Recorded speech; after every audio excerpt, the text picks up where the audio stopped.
welcome back to another teacher vlog.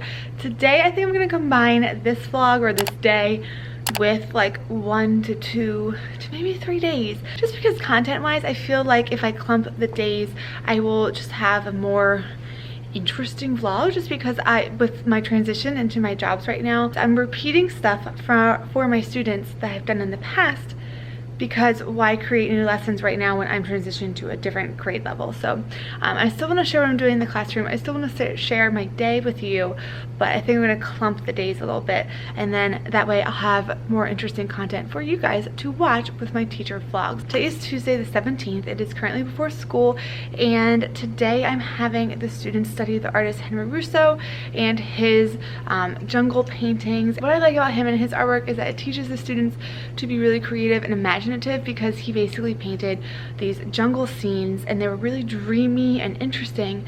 And they were really dreamy and interesting because he never actually went to the jungle. He went to the zoo, and he went to like the botanical gardens, and he studied plants and animals there, but he always dreamed of going to the jungle. So it's kind of that imagination aspect of paintings, just like books, can take you really anywhere, as long as you, with paintings, do the research and you know you're studying those things to paint and to draw. You can be transformed into a painting just like you can into a book. So I'm showing them his artwork. I have a little video that I found on YouTube to show them, and then we're gonna do a guided drawing of a jungle scene. My younger grades are doing a lesson that is a fan favorite. If I had to say one lesson that was like the fan favorite of all, it would be this lesson. I've showed it to you guys before. I've used it for sub plans because it's so simple to do for a sub. If you're a classroom teacher, this is a great one for you too, because it's not like you have to have crazy drawing skills or anything to even explain this lesson. So it's the surprise art project. I found this online forever ago. I just continue to use it all the time, and actually it's one of those things where I'm like, oh, the kids probably don't want me to pull this lesson back out, and they saw me pull this lesson out for a sub and actually asked me if they could do it. And I'm talking not just the younger ones, like it was a 5th grade class was begging me to do it with them. So fan favorite. So you fold the paper a certain way where it starts this way and then it opens up and you have a surprise drawing inside. What I like about this is it talks about kind of how something can appear one way and then they have to change it into looking a different way. You could also use this as a creative writing piece. They could create a story about their drawing and the change, you know, the surprise aspect of it. So the way that you fold the paper, you fold it in half first, then you take the bottom flap and you bring it up, and then the students draw with it flat and folded, and then they open it up and then they connect these sections here that would be all white, and they connect the drawing and they have the surprise aspects. So a very simple one would be to make something that looks cute or simple into something that is scary. You could do that with a monster. You could do it with an animal. Another one you could do is an ice cream cone, like a single scoop that then goes to a bunch, or you could even turn your paper, I tell them, and there's lots of options for that, like a little dog that turns into a wiener dog or something like that. I've done a paintbrush, so many different things. The kids create awesome stuff when you kind of just leave it open and show them a couple ideas. From my experience, kindergarten needs the paper's folded for them. 1st grade, you can demonstrate how to fold the paper and then they will understand it. And then with kindergarten, I would say they need it maybe like broken down a little bit more for them. So I would teach them a certain drawing, maybe the fish, teach them how to draw the fish closed and then how to open it up and connect it, or something maybe a little more simple would be the ice cream cone, or like even just a pencil that gets longer. 1st grade, you can give them more creative freedom because they can kind of problem solve that and figure it out, and then I teach 2nd through 6th grade after that, and they can all handle it completely. You would have to demo how to fold it for every grade, but then for the drawing aspect, you know, 2nd through 6th grade can definitely create their own ideas with this, and they always impress me with how creative they can be with it. Something I did last week when I was out sick, by the way. I don't know if I even mentioned that, but I went to the doctor finally and I'm feeling better now. Side note. But anyway, I was out sick and I had a sub plan that I wanted to share with you as well. It's like another fan favorite that I just love using with the kids. It's something that a volunteer actually showed me a while ago. She used to be an art teacher and she shared it with me and I loved it, and then I googled about it and found a couple more and I've been using them since. But they are these drawings that go along with stories. So you can do this two ways. You could read the story to the kids and have them draw along with you, not knowing what they're drawing, and then it's a surprise. And the one story you'll see is kind of intended for it to be a surprise. Or you could show them right away, this is what we're drawing today, and we're gonna draw it by following along with a story. So this one you can find online. If you Google like bingo drawing stories, you can find it. I don't know who originally created it. I think it's pretty old. The volunteer who showed this to me had it in like a really old art book that she brought in. So it's called Bingo, and this is the one that I have them do as a surprise, and it just goes through the story. Like one day Bingo ran away. I went to the park to see if I could find him. So you draw a stick figure. Then your stick figure, he talks about how he gets swarmed by bees. So you put the dots. He jumps in a pond. He goes up the hill to look for his dog. He goes through 2 doors, which are the eyes. Then he still can't find Bingo, so he goes down one side of the hill. Then he goes down the other side of the hill. And then at the end it says, do you know where my dog Bingo is? Or has anyone seen Bingo? And then of course all the kids say, yeah, he's right there. And then they're all excited because they drew Bingo, they drew the dog. And then they can add a body if they want to, but this would just be what the drawing creates. This one is a new one. I think I actually got this on Teachers Pay Teachers. Let me see if I can find who created it. Thomas Teachable Moments created this one from Teachers Pay Teachers. It is Draw a Rhyme Monster Story. So this one I do tell them they're drawing a monster and we pull out the rhyming word. You know, a little section has a different rhyming word. They try to guess the rhyming word, and then it goes along with a drawing, and at the end they have a funny little monster that they drew. And then these I found extra. I left for the sub just in case they had extra time. There's one about a kitten, and then there's one with an octopus as well. So those are just some quick and easy, simple lessons you can do with your students, whether you're an art teacher or not. You can really incorporate, like I said, writing into it too if you wanted, and they have so much fun with that kind of stuff. So I'm all prepped and ready to go. This is the drawing that the students are going to do about Henry Russo. This is an Art for Kids Hub YouTube channel. I have mentioned them before in other vlogs, but I do want to say that they are kind of switching it up just to be a little more cautious of, I think, kids getting on YouTube to watch their videos.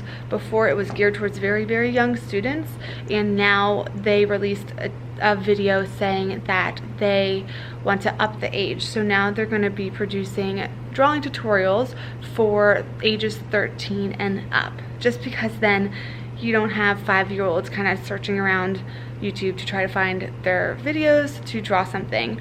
Kind of a bummer for some teachers that use it as a resource, but I do believe they have other things available. I think that on their website they have drawing tutorials that you can maybe purchase. I'm not sure about that 100%, but I know they have a different avenue other than YouTube where they share their content. Their drawing tutorials are amazing though.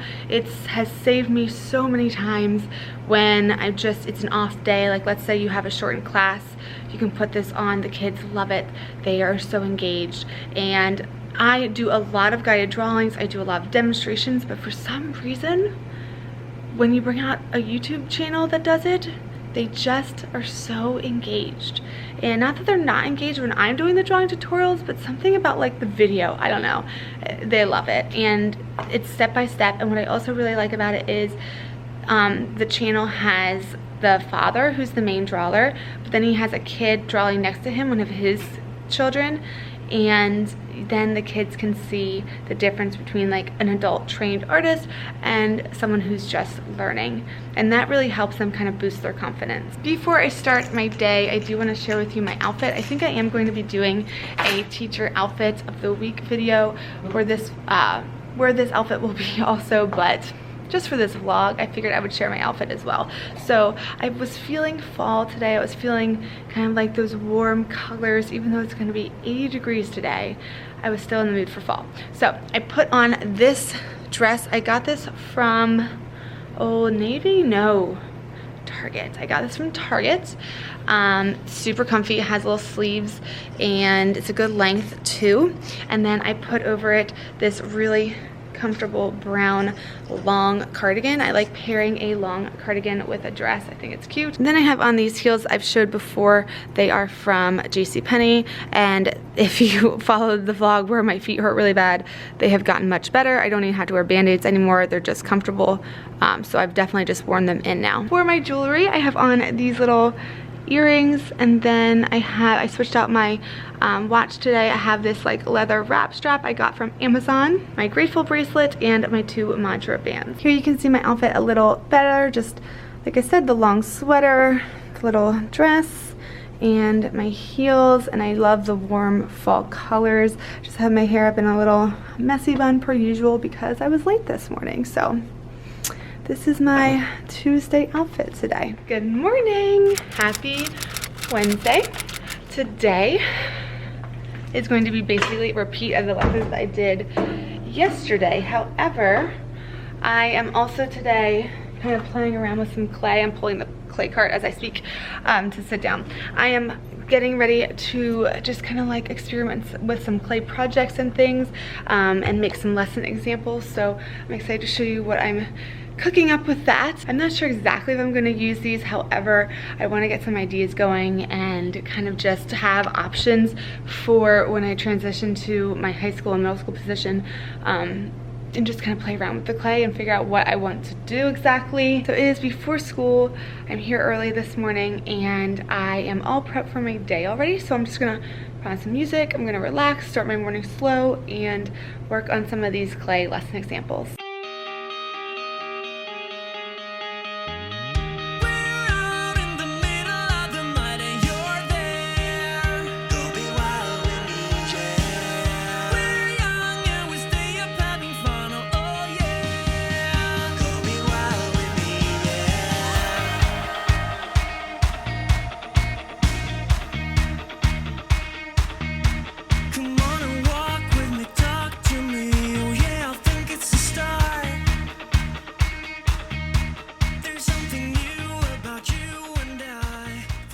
So this is going to be a slab mug that can transform into something else, basically. So for this one, I'm going to do a little llama mug. So the head is coming up here. This is going to be where the saddle is painted, and then you have your handle. So a slab is just a piece of clay that's rolled out. And so I'm going to have students roll out a rectangle, and then that's what creates the mug part. This isn't made on a potter's wheel or anything. Another way you can do this is with a bunch of coils, but this is just the quicker way. And then, you know, working with a slab is good practice too, rolling it out to the right thickness and then attaching all these pieces. So it's basically just a decorative mug, and I chose to make mine into also kind of like a llama. And then what I'm doing right now is just kind of polishing it up a bit. So I made this yesterday, but when you first work with clay, it's way too wet to really do much with it. So it's almost like your rough draft, and then you go in and you can start carving and you can start really, you know, shaping it up, smoothing it out. So that is what I'm doing now, and then I'm gonna add little feet too on the bottom for the llama, but this is new clay and it's too wet right now, so I'm gonna have it sit out for a little bit just to get a little tougher, and then I can attach those feet onto my bottom of my mug. And then that example, as for the wet clay at least, is pretty done. I think I would paint the eyes on and stuff like that. I'm gonna paint the saddle of the little llama.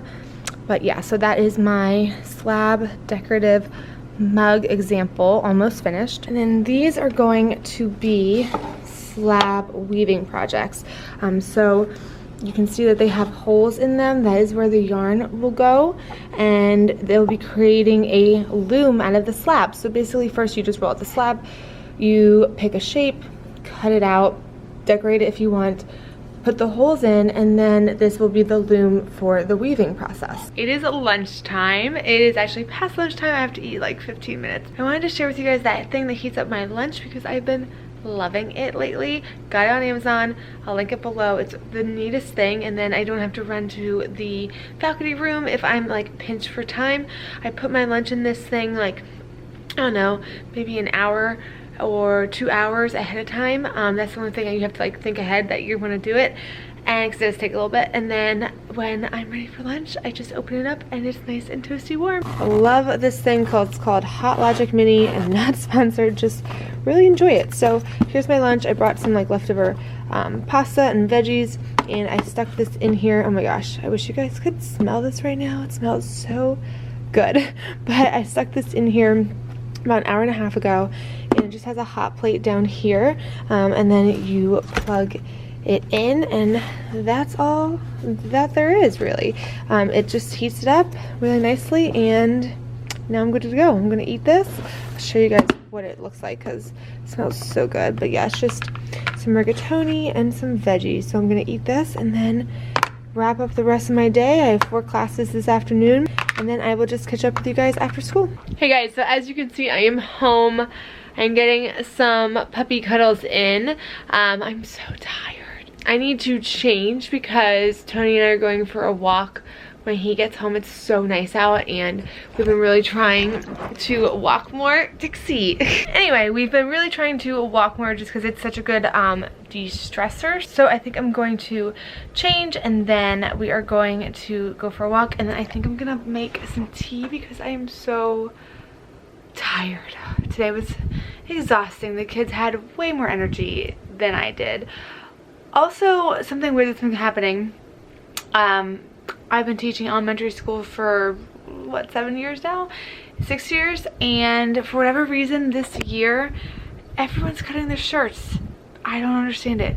Like, scissor safety is gonna have to be a lesson that I do, because for whatever reason, the kids, it's not even just kindergarten. Like, they're taking the scissors and they're just making a new outfit for themselves for some reason. I don't know why. I had 2 kids this month cut a hole in their shirt, and today another student cut a hole in their shirt, and I don't understand it. Say hi, everybody. Say hi. Ah! Dixie, you look so cute on camera. Alright you guys, I'm gonna get going. Thank you for watching this teacher vlog. I hope you enjoyed it. And if you are not already subscribed, do that before you go. Like this video, and I will catch you guys in my next video. See ya.